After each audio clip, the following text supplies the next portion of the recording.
That's great. So talking about AI, Zafar, I know that you have probably been on the AI journey for some time now. And of course, the Gen AI wave is coming at us fast and furious. Things are changing at a very fast pace. So walk us through how you are dealing with this change and how you have kind of set up the infrastructure for success.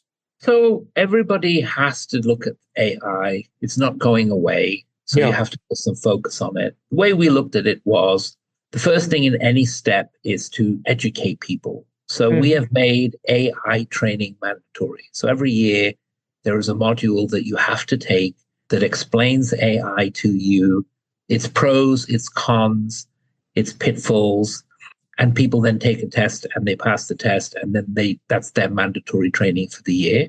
In addition, we've put together an AI policy that has been ratified by the board, so everybody knows what the do's and don'ts are of this Mhm. technology.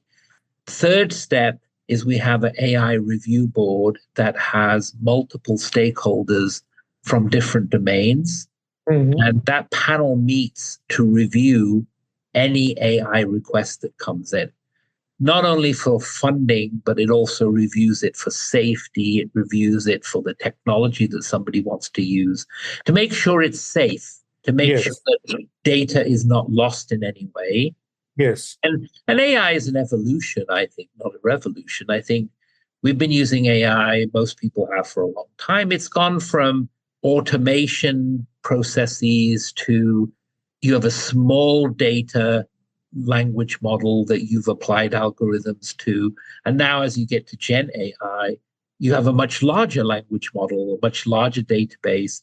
And therefore, the bigger the data feed, the better Mhm. the outcome will be. And so we've evolved through all of those stages. And yes, we're now looking at, what does Gen AI? We have lots of access to more data points, but you have to protect the data. You have to do all these things. You have to make sure nothing Yeah. gets out.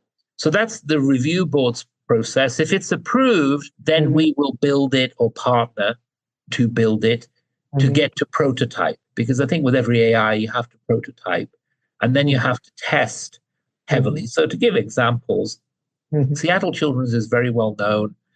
We've been a top 10 children's hospital for 30 plus years, and we're very well known for our clinical Great.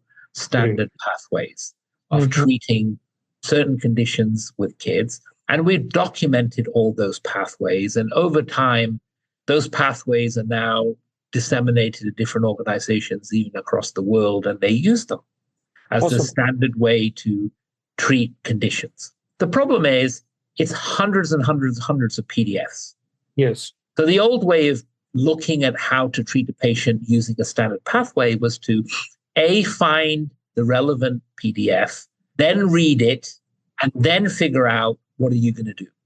Right. Really long-winded process. So we decided, well, how can you make this a process where you can just use natural language and ask the question, Yeah. how should I treat a patient with these symptoms, and see if we could get the answer. So we did. We took all of our material and we Great. put it into the AI, and the Mhm. AI obviously read it and tried to understand it. Then we put a series of clinicians to test it.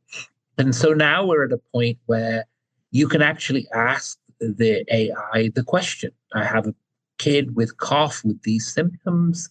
Mhm. What should the treatment protocol be? And it will Mhm. find the answer. It will tell you what to do, and it will reference it back to the document. That's So that awesome. Yeah. so it's instantaneous, right? It's Yes. not, look at me, I'll come back to this in 30 minutes after I've read a whole bunch of documents. Right. And it's evidence based because it's only based on our evidence, which is Yes. already validated evidence. So we're in beta phase in that, and it's working very well. We've had 15 Mhm. teams of people look at this, and Mhm. that's going to revolutionize how quickly care can be provided. It's also revolutionary for training new docs because Yes. they're learning and they want to ask a lot of questions so they can learn about different conditions and how to treat them. It'll avoid them reading thousands of pages of documents, but just going to what they Yeah. really need to know. So that's just one example of how you can. But that Yes. was through the review board, built a prototype model, and that's with Google. on Gemini. Great. And then we are testing it. Once it's finalized and baked to be safe, Yeah, we will launch it for all of our clinicians. great. And that will be a huge win because it will give us speed of treatment whilst it's still safe, right? Of course. Because those are all the keys of biggest worry you have in AI is it can hallucinate.